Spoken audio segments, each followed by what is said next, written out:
உலகை எழுப்பும் ஞாயிறு அங்கே குடியிருப்பான். அவன் ஆனை முகத்தனின் அடியவர் மனத்தில் ஒளியாய் வந்து கொலுவிருப்பான்.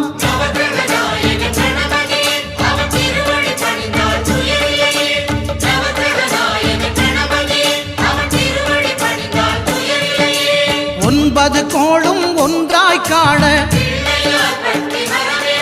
அங்கு கற்பகம் என்னும் கடவுளின் மெய்யில்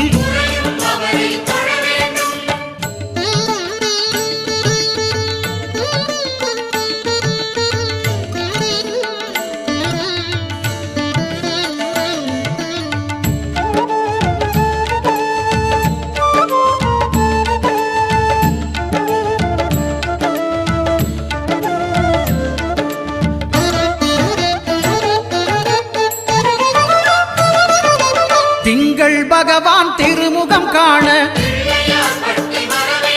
அங்கு கற்பக பெருமான் தொப்புள் குழியில் திங்கள் பகவான் திருமுகம் காண அங்கு கற்பக பெருமான் தொப்புள் குழியில் பார்க்கடல் பிறந்த சந்திர பகவான் கணபதி வயிற்றில் நிறைந்திருப்பான். எங்கள் கற்பகத்தானை